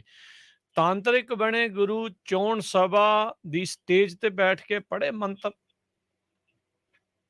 ਹਾਂਜੀ, ਇਹ ਵੀਡੀਓ ਬਹੁਤ ਵਾਇਰਲ ਹੋ ਰਹੀ ਹੈ ਨਵਜੋਤ ਸਿੰਘ ਸਿੱਧੂ ਦੀ, ਬਹੁਤ ਜ਼ਿਆਦਾ ਵੀਡੀਓ ਵਾਇਰਲ ਹੋ ਰਹੀ ਹੈ। ਤਾਂ ਹੁਣ ਵੀਡੀਓ ਦੇ ਨਾਲ ਜੁੜੇ ਕੁਝ ਤੱਥ ਵੀ ਜਿਹੜੇ ਆ ਕੁਝ ਮੀਡੀਆ ਆਊਟਲੈਟ ਕੱਢ ਕੇ ਲੈ ਕੇ ਆਏ ਆ, ਕਿਉਂਕਿ ਯੂਜ਼ਰ ਜਿਹੜੇ ਤੁਹਾਨੂੰ ਪਤਾ ਲੋਟ-ਪੋਟ ਹੋ ਜਾਂਦੇ ਹੱਸ ਕੇ ਵੇਖ ਕੇ ਕਿਹਾ ਕੀ ਚੱਲ ਰਿਹਾ। ਅੱਜ ਕੱਲ ਨਾ ਇੱਕ ਮੈਂ ਹੋਰ ਚੀਜ਼ ਵੇਖੀ ਆ, ਕ੍ਰੀਏਟੀਵਿਟੀ ਹੁੰਦੀ ਆ, ਪਤਾ ਨਹੀਂ ਉਹ ਕਿਸ ਤਰ੍ਹਾਂ ਕਰਦੇ ਮੁੰਡੇ ਜਾਂ IT ਸੈੱਲ ਵਾਲੇ, ਉਹ ਨਾਲ ਗਾਣਾ ਚੱਲ ਪੈਂਦਾ, ਉਸੇ ਚੀਜ਼ ਨਾਲ ਜੁੜੇ ਜਾਂ ਡਾਇਲੌਗ ਚੱਲ ਪੈਂਦੇ ਨੇ ਤੇ ਲੋਕ ਫਿਰ ਬੜਾ ਮਜ਼ਾ ਲੈ ਕੇ ਲੈਂਦੇ ਆ। ਤੇ ਉਹ ਇਸ ਤਰ੍ਹਾਂ ਹੀ ਲੱਗ ਰਿਹਾ ਜਿਵੇਂ ਮਤਲਬ ਕਿ ਨਵਜੋਤ ਸਿੰਘ ਸਿੱਧੂ, ਸ਼ਾਇਦ ਤੁਸੀਂ ਵੀਡੀਓ ਵੇਖੀ ਹੋਣੀ ਹੈ ਜਾਂ ਸਰੋਤਿਆਂ ਨੇ ਵੀਡੀਓ ਕਿਤੇ ਵੇਖੀ ਹੋਣੀ ਹੈ ਕਿ ਉਹ ਕੋਈ ਬੰਦਾ ਜਿਹੜਾ ਸਪੀਚ ਦੇ ਰਿਹਾ। ਹੁਣ ਤੇ ਉਸ ਬੰਦੇ ਦੀ ਵੀ ਆਇਡੈਂਟੀ ਜਿਹੜੀ ਹੈ ਉਹ ਡਿਸਕਲੋਜ਼ ਕਰ ਦਿੱਤੀ ਹੈ ਮੀਡੀਆ ਨੇ ਕਿ ਅਸਲ ਦੇ ਵਿੱਚ ਇਹ ਮੰਗਲਵਾਰ ਦੀ ਵੀਡੀਓ ਆ, ਕੋਈ ਬਹੁਤੀ ਪੁਰਾਣੀ ਨਹੀਂ ਹੈ ਤੇ ਆਪਣੀ ਹੀ ਨਵਜੋਤ ਸਿੰਘ ਸਿੱਧੂ ਦੇ ਹਲਕੇ ਦੀ ਵੀਡੀਓ ਹੈ। ਇੱਕ ਪ੍ਰਚਾਰ ਕੰਪੇਨ ਮੁਹਿੰਮ ਸੀਗੀ, ਉਹਦੇ ਵਿੱਚ ਹੀ ਕਿਸੇ ਦੇ ਗ੍ਰਹਿ ਵਿਖੇ ਗਏ ਸਨ, ਕਿਸੇ ਦੇ ਘਰ ਦੇ ਵਿੱਚ ਜਦੋਂ ਬੈਠੇ ਸਨ, ਪ੍ਰਚਾਰ ਕਰ ਰਹੇ ਸਨ, ਕਿਸੇ ਸਭਾ ਨੂੰ ਸੰਬੋਧਨ ਕਰ ਰਹੇ ਸਨ ਤੇ ਉੱਥੇ ਅਜੀਬ ਜਿਹੀਆਂ ਹਰਕਤਾਂ ਸ਼ੁਰੂ ਕਰ ਦਿੱਤੀਆਂ ਨਾ, ਉਹ ਜਿਵੇਂ ਤਵੀਤ ਦੇਣ ਵਾਲੇ ਕਰਦੇ ਹੁੰਦੇ ਆ, ਬਾਹ ਜੀ ਘੁਮਾ ਕੇ ਅੱਖ ਨੂੰ ਲਾ ਕੇ ਇੱਧਰ ਨੂੰ ਕਰਕੇ ਉਹ ਜਿਵੇਂ ਬਸ ਝਾੜਾ ਜਿਹਾ ਕਰਕੇ ਆ, ਇਸ ਤਰ੍ਹਾਂ ਹੀ ਕਰਦਾ ਪਿਆ ਸੀ ਪਿੱਛੇ। ਕਿਸੇ ਨੇ ਵੀਡੀਓ ਬਣਾ ਲਈ, ਮੁੰਡੇ ਵੀ ਬੜੇ ਸ਼ਰਾਰਤੀ ਹੁੰਦੇ ਨੇ, ਤੁਹਾਨੂੰ ਪਤਾ ਅੱਜ ਕੱਲ ਉਹਨਾਂ ਦੇ ਐਡੇ ਛਿੱਤਰ ਜਿਹੇ ਮੋਬਾਈਲ ਰੱਖੇ, ਚਾਰ ਉਹਨਾਂ ਨੂੰ ਕੈਮਰੇ ਲੱਗੇ ਆ, ਬੰਦੇ ਨੂੰ ਪਤਾ ਹੀ ਨਹੀਂ ਲੱਗਦਾ ਵੀ ਕਿਹੜਾ ਕੈਮਰਾ ਚੱਲਣ ਡਿਆ। ਉਹ ਮੋਬਾਈਲ ਦੇ ਵਿੱਚ ਚਾਰ ਮੋਰੀਆਂ ਜੀਆਂ ਨੇ ਪਿਛਲੇ ਪਾਸੇ ਕੈਮਰੇ ਵਾਲੀਆਂ, ਉਹ ਪਤਾ ਹੀ ਨਹੀਂ ਲੱਗਦਾ ਕਿਹੜਾ ਚੱਲਣ ਡਿਆ ਕਿਹੜਾ ਬੰਦ ਹੈ। ਨਵਜੋਤ ਸਿੰਘ ਸਿੱਧੂ ਤੇ ਆਪਦਾ ਜਗਾੜ ਜਿਹਾ ਕਰੀ ਜਾਂਦਾ ਸੀਗਾ, ਉਹ ਕਿਸੇ ਨੇ ਵੀਡੀਓ ਬਣਾ ਲਈ ਹੈ ਤੇ ਵਾਇਰਲ ਕਰ ਦਿੱਤੀ ਹੈ। ਹੁਣ ਤੇ ਉਸ ਬੰਦੇ ਦਾ ਨਾਮ ਵੀ ਜਿਹੜਾ ਉਹ ਜਨਤਕ ਹੋ ਗਿਆ ਕਿ ਉਸ ਮੀਟਿੰਗ ਦੇ ਵਿੱਚ ਜੋ ਸਪੀਚ ਦੇ ਰਹੇ ਸਨ ਉਹ ਰਾਜਵਿੰਦਰ ਸਿੰਘ ਮੋਹਕਮਪੁਰਾ ਹੈ। ਸੋ ਵੀਡੀਓ ਜਿਹੜੀ ਹੈ ਉਹ ਕਹਿ ਸਕਦੇ ਹਾਂ ਆਪਾਂ ਕਿ ਵੀਡੀਓ, ਹਾਲਾਂਕਿ ਆਪਾਂ ਪੁਸ਼ਟੀ ਨਹੀਂ ਕਰਦੇ ਆਪਣੇ ਪੱਧਰ ਤੇ, ਪਰ ਵੀਡੀਓ ਦੱਸੀ ਜਾ ਰਹੀ ਹੈ ਕਿ ਉਹ ਅਸਲੀ ਹੈ। ਹਾਂ, ਉਹਦੇ ਵਿੱਚ ਕੋਈ ਗਾਣਾ ਗੂਣਾ ਜਿਹੜਾ ਪਲੇ ਕਰਦੇ ਆ ਉਹ ਲਾ ਦਿੰਦੇ ਨੇ, IT ਸੈੱਲ ਵਾਲੇ ਲਾ ਦਿੰਦੇ ਨੇ ਜਾਂ ਲੋਕ ਲਾ ਦਿੰਦੇ, ਉਹ ਗਾਣਾ ਗੂਣਾ ਤੇ ਜ਼ਰੂਰ ਚੱਲਿਆ, ਪਰ ਇਹ ਵੀਡੀਓ ਕੋਈ ਬਹੁਤਾ ਪੁਰਾਣਾ ਨਹੀਂ। ਹੁਣ ਦੇਖੋ, ਜੋਤਿਸ਼ ਵਿਦਿਆ ਦੇ ਵਿੱਚ ਤੇ ਬੜਾ ਯਕੀਨ ਹੈ ਨਵਜੋਤ ਸਿੰਘ ਸਿੱਧੂ ਨੂੰ, ਨਹੀਂ ਤੇ ਆਪਾਂ ਨੂੰ ਕੀ ਪਤਾ, ਹੋ ਸਕਦਾ ਕਿਸੇ ਨੇ ਕਹਿ ਦਿੱਤਾ ਹੋਵੇ ਕਿ ਤੂੰ ਡੇਲੀ ਸਾਡੇ ਕੋਲ ਜੋ ਆਉਣਾ ਹੈ, ਅੱਜ ਆ ਹੋ ਗਿਆ ਦੱਸੋ ਕੋਈ ਪਾ, ਅੱਜ ਆ ਹੋ ਗਿਆ, ਕਿ ਤੈਨੂੰ ਪੱਕਾ ਮੰਤਰ ਹੀ ਦੇ ਦਿੰਦੇ ਆ ਤੇ ਜਦੋਂ ਵੀ ਕਿਤੇ ਜ਼ਰੂਰਤ ਪਵੇ ਤੂੰ ਆਪ ਹੀ ਮਾਰ ਦਿਆਂਗਾ। ਪਰ ਇਹ ਆ ਵੀ ਗਾਹ ਨਾ ਦੇਂ ਕਿਸੇ, ਇਹ ਵੀ ਹੋ ਸਕਦਾ। ਸੋ ਮੈਨੂੰ ਲੱਗਦਾ ਕਿ ਉਹ ਫਿਰ ਉੱਥੇ ਹੀ ਉਹਨਾਂ ਨੇ ਮੰਤਰ ਮਾਰਨਾ ਸ਼ੁਰੂ ਕਰ ਦਿੱਤਾ। ਪਰ ਮੈਨੂੰ ਲੱਗਦਾ ਕਿ ਮੰਤਰ ਇੱਕ ਵਾਰੀ ਤੇ ਹੋ ਗਏ ਨੇ ਸਾਰੇ ਫੇਲ। ਚਰਨਜੀਤ ਚੰਨੀ ਮਾਰ ਗਿਆ ਬਾਜ਼ੀ, ਹੁਣ ਫੇਰ ਇਹ ਧਾਰਮਿਕ ਸਥਾਨ ਤੇ ਚਲੇ ਗਏ ਨੇ। ਹੁਣ ਦੇਖੋ ਆ ਕੇ ਜਿਹੜਾ ਛੂ ਛੜੱਪਾ ਜਿਹਾ ਕਰਦੇ ਆ, ਉਸ ਤੋਂ ਬਾਅਦ ਕੀ ਕੰਮ ਚੱਲਦਾ ਹੈ ਕਿ ਨਹੀਂ ਚੱਲਦਾ। ਪਰ ਨਵਜੋਤ ਸਿੰਘ ਸਿੱਧੂ ਜਿਸ ਤਰ੍ਹਾਂ ਦੀਆਂ ਹਰਕਤਾਂ ਕਰ ਰਿਹਾ, ਕਦੇ ਵੀ ਉਹਨੂੰ ਆਪਾਂ ਇਹ ਨਹੀਂ ਠਹਿਰਾ ਸਕਦੇ ਕਿ ਬਈ ਇਹ ਜਿਹੜਾ ਨਵਜੋਤ ਸਿੰਘ, ਹਾਲਾਂਕਿ ਦੇਖੋ ਚਲੋ ਮੈਂ ਹਮੇਸ਼ਾ ਮੰਨਦਾ ਜੇ ਤੁਸੀਂ ਜੋਤਿਸ਼ ਯਕੀਨ ਰੱਖਦੇ ਤੁਹਾਡੀ ਬਈ ਨਿਜਤਾ, ਤੁਹਾਡੀ ਆਪਣੀ ਆਜ਼ਾਦੀ ਹੈ, ਜੋ ਮਰਜ਼ੀ ਕਰੋ, ਤੁਸੀਂ ਤਰਕਸ਼ੀਲ ਵਿਚਾਰਾਂ ਵਾਲੇ ਹੋ, ਇਹ ਤੁਹਾਡੀ ਆਪਣੀ ਸੋਚ ਆ, ਇਨਕਲਾਬੀ ਸੋਚ ਰੱਖਦੇ ਤੁਹਾਡੀ ਸੋਚ ਆ, ਧਾਰਮਿਕ ਖਿਆਲਾਂ ਦੇ ਹੋ ਔਰ ਆਪਣੇ ਧਰਮ ਦੀਆਂ ਜੋ ਰਹੁ ਰੀਤਾਂ ਉਹਨਾਂ ਨੂੰ ਪਰਨਾਇਓ, ਸਿਧਾਂਤਾਂ ਨੂੰ ਪਰਨਾਇਓ, ਦੈਟਸ ਗੁੱਡ। ਪਰੰਤੂ ਆ ਜਿਹੜਾ ਜਨਤਕ ਤੌਰ ਤੇ ਇਸ ਤਰ੍ਹਾਂ ਕਰਨਾ ਮੇਰੇ ਖਿਆਲ ਦੇ ਨਾਲ ਠੀਕ ਨਹੀਂ। ਤੁਸੀਂ ਤਾਂ ਪਖੰਡਵਾਦ ਨੂੰ ਵੀ ਵਧਾ ਰਹੇ ਹੋ ਨਾ। ਅਸੀਂ ਤੇ ਇਹ ਤਵੱਕੋ ਕਰਦੇ ਆ ਕਿ ਸਾਡੀ ਅਸੈਂਬਲੀ 'ਚ ਕਦੋਂ ਪਖੰਡਵਾਦ ਦੇ ਖਿਲਾਫ ਕਾਨੂੰਨ ਆਏਗਾ। ਅਸੀਂ ਤੇ ਕਾਨੂੰਨ ਮੰਗਦੇ ਹਾਂ। ਕਿਆ ਦੇਖੋ ਕਿੰਨੇ ਇਸ ਤਰ੍ਹਾਂ ਦੇ ਤਾਂਤਰਿਕ ਸ਼ਾਂਤਰਿਕ ਲੋਕਾਂ ਦੀ ਲੁੱਟ ਕਰਦੇ ਆ, ਇੱਥੇ ਤੇ ਬਲੀਆਂ ਹੋ ਜਾਂਦੀਆਂ ਆਪਣੇ ਪੰਜਾਬ ਦੇ ਵਿੱਚ। ਤਬਕਾ ਸਾਡਾ ਕੁਛ ਐਸਾ ਹੈ, ਉਹ ਦੁਖੀ ਵੀ ਹੈ ਤੇ ਅਨਪੜ੍ਹ ਵੀ ਹੈ। ਉਹਨਾਂ ਦਾ ਆਰਥਿਕ ਤੌਰ ਤੇ ਨਹੀਂ, ਸਰੀਰਕ ਤੌਰ ਤੇ ਨਹੀਂ, ਕਈ ਵਾਰ ਜਾਨੀ ਤੌਰ ਤੇ ਵੀ ਨੁਕਸਾਨ ਹੋ ਜਾਂਦਾ ਆ। ਸੋ ਇਸ ਕਰਕੇ ਅਸੀਂ ਤੇ ਉਮੀਦ ਕਰਦੇ ਹਾਂ ਕਿ ਸਾਡੇ ਲੋਕ ਪੰਜਾਬ ਮਾਡਲ ਦੇ ਵਿੱਚ ਇੱਕ ਐਸਾ ਵੀ ਕਾਨੂੰਨ ਲਿਆਉਣਗੇ ਜਿੱਥੇ ਵਿਗਿਆਨਕ ਸੋਚ ਦਾ ਪ੍ਰਸਾਰ ਹੋਵੇ। ਇਹ ਤੇ ਆ ਜੋ ਕੁਝ ਕਰੀ ਜਾਂਦੇ ਆ, ਚਲੋ ਰੱਬ ਖੈਰ ਕਰੇ। ਜੀ ਜੀ ਜੀ। ਤੇ ਜਾਂਦੇ ਜਾਂਦੇ ਮਿੰਟੂ ਜੀ, ਖਬਰ ਆ ਰਹੀ ਹੈ ਕੁਝ ਘੰਟੇ ਪਹਿਲਾਂ ਹੀ ਸੰਤ ਸਮਾਜ ਨੇ ਐਲਾਨ ਕੀਤਾ, ਜਿਹੜੇ ਧੁੰਮਾ ਹੁਣੀ ਜਿਹਨੂੰ ਲੀਡ ਕਰਦੇ ਆ, ਅਕਾਲੀ ਦਲ ਬਸਪਾ ਦੇ ਗੱਠਜੋੜ ਨੂੰ ਕਰਨਾ ਹੈ ਜੀ ਸਪੋਰਟ। ਦੇਖੋ ਇੱਕ ਦੋ ਮੌਕਿਆਂ ਤੇ ਇਸ ਤਰ੍ਹਾਂ ਲੱਗਾ ਸੀਗਾ ਕਿ ਜਿੱਦਾਂ ਬਾਬਾ ਹਰਨਾਮ ਸਿੰਘ ਜੀ ਧੁੰਮਾ ਥੋੜੇ ਨਾਰਾਜ਼ ਨੇ, ਦਮਦਮੀ ਟਕਸਾਲ ਨਾਰਾਜ਼ ਹੈ, ਕਿਉਂਕਿ ਦਮਦਮੀ ਟਕਸਾਲ ਦੇ ਇੱਕ ਤੇਜ਼ ਤਰਾਰ ਆਗੂ ਸਰਚਾਂਦ ਸਿੰਘ ਤੇ ਭਾਰਤੀ ਜਨਤਾ ਪਾਰਟੀ ਜੁਆਇਨ ਵੀ ਕਰ ਚੁੱਕੇ ਆ। ਉਸ ਤੋਂ ਬਾਅਦ ਬਾਲ ਦਿਵਸ ਜੋ ਇਹਨਾਂ ਨੇ ਕਿਹਾ ਸੀਗਾ 73 ਸਾਹਿਬਜ਼ਾਦਿਆਂ ਦੀ ਸ਼ਹਾਦਤ ਦੇ ਸੰਦਰਭ ਦੇ ਵਿੱਚ ਵੀਰ ਬਾਲ ਦਿਹਾੜਾ ਜਿਹਨੂੰ ਆਪਾਂ ਕਹਿ ਲਈਏ ਤਾਂ ਵੀਰ ਬਾਲ ਦਿਵਸ ਇਹਨਾਂ ਨੇ ਜੋ ਆਖਿਆ ਸੀ, ਤਾਂ ਉਹਦੇ ਵਿੱਚ ਵੀ ਉਹਨਾਂ ਦਾ ਸਟਾਂਸ ਜਿਹੜਾ ਉਹ ਥੋੜਾ ਜਿਹਾ ਅਲੱਗ ਨਜ਼ਰ ਆਇਆ ਸੀਗਾ। ਤੇ ਇਸ ਤਰ੍ਹਾਂ ਲੱਗ ਰਿਹਾ ਸੀਗਾ ਕਿ ਸ਼ਾਇਦ ਕੋਈ ਨਾ ਕੋਈ ਵਿੱਚ ਖਾਈ ਹੈ, ਪਾਟਕ ਹੈ। ਪਰੰਤੂ ਅੱਜ ਜਿਵੇਂ ਹੁਣ ਤੁਸੀਂ ਖਬਰ ਕਰ ਰਹੇ ਹੋ, ਇਹਦਾ ਮਤਲਬ ਇਹ ਹੈ ਕਿ ਕੋਈ ਨਾ ਕੋਈ ਗੱਲਬਾਤ ਜਿਹੜੀ ਆ ਬੈਠ ਕੇ ਸੁਲਝ ਗਈ ਆ। ਸੰਤ ਸਮਾਜ ਹੁਣ ਇਹਨੂੰ ਤੁਸੀਂ ਜੋ ਮਰਜ਼ੀ ਕਹਿ ਲਓ, ਪਰ ਸੰਤ ਸਮਾਜ ਦਾ ਇੱਕ ਹਿੱਸਾ ਹੈ ਜਿਹੜੇ ਸੰਤ ਨੇ, ਕਿਉਂਕਿ ਸਾਰੇ ਉਲਟ ਵੀ ਨਹੀਂ ਹੁੰਦੇ ਅਕਾਲੀ ਦਲ ਦੇ, ਸਾਰੇ ਨਾਲ ਵੀ ਨਹੀਂ ਹੁੰਦੇ, ਕਿਉਂਕਿ ਬਹੁਤ ਸਾਰੇ ਸਵਾਲ ਖੜੇ ਹੁੰਦੇ ਆ। ਸਵਾਲ ਜਿਹੜੇ ਤੁਹਾਨੂੰ ਪਤਾ ਹੀ ਆ ਕਿ ਜੋ ਗੁਰੂ ਸਾਹਿਬ ਦੇ ਸਰੂਪ ਕਾਇਮ ਹੋਏ ਜਾਂ ਹੋਰ ਇਸ ਤਰ੍ਹਾਂ ਦੇ ਪੰਥਕ ਮਸਲੇ ਆ ਕਿ ਭਾਈ ਉਹਨਾਂ ਵਾਰੀ ਤੁਹਾਡਾ ਜਿਹੜਾ ਨਾ ਉਹ ਮੌਨ ਬਹੁਤ ਕੁਝ ਕਹਿੰਦਾ ਹੈ ਕਿ ਤੁਸੀਂ ਅਕਾਲੀ ਦਲ ਦੇ ਨਾਲ ਹੀ ਖੜ ਜਾਂਦੇ ਹੋ। ਕਦੇ ਵੀ ਤੁਸੀਂ ਮਤਲਬ ਕਿ ਵੋਟਾਂ ਲਈ ਤਾਂ ਉਹਨਾਂ ਨੂੰ ਫਾਇਦਾ ਪਹੁੰਚਾਉਂਦੇ ਹੋ ਤੁਸੀਂ, ਪਰੰਤੂ ਜਦੋਂ ਉਹਨਾਂ ਨੂੰ ਜਵਾਬ ਦੇ ਕਰਨਾ ਹੁੰਦਾ ਤਦ ਤੁਸੀਂ ਪੰਥ ਨਾਲ ਨਹੀਂ ਖਲੋਤੇ। ਸੋ ਇਹੀ ਹੈ ਕਿ ਇਹ ਸੰਤ ਸਮਾਜ ਹੁਣ ਇਹਨੂੰ ਕਹਿ ਸਕਦੇ ਆਪਾਂ, ਪਰ ਸਮਾਜ ਇੱਕ ਬਹੁਤ ਵੱਡਾ ਸ਼ਬਦ ਹੈ। ਜੀ ਜੀ ਜੀ। ਤੇ ਮਿੰਟੂ ਜੀ ਬਹੁਤ ਸ਼ੁਕਰੀਆ, ਬੜੀ ਮਿਹਰਬਾਨੀ, ਧੰਨਵਾਦ, ਤੇ ਮਿਲਦੇ ਹਾਂ ਜੀ ਕੱਲ ਨੂੰ ਫਿਰ। ਸਤਿ ਸ਼੍ਰੀ ਅਕਾਲ ਜੀ। ਜੀ ਸ਼ੁਕਰੀਆ ਜੀ, ਸਤਿ ਸ਼੍ਰੀ ਅਕਾਲ। ਤੇ ਸੋ ਤੇ ਪ੍ਰੋਗਰਾਮ ਦੀ ਸਮਾਪਤੀ, ਅਗਲੀ ਵਾਰ ਤੱਕ ਲਈ ਇਜਾਜ਼ਤ ਮੇਰੇ ਵੱਲੋਂ। ਵੀ ਸਭ ਨੂੰ ਪਿਆਰ ਭਰੀ ਸਤਿ ਸ਼੍ਰੀ ਅਕਾਲ। ਸੁਣਦੇ ਰਹੋ ਪੰਜਾਬੀ ਰੇਡੀਓ USA।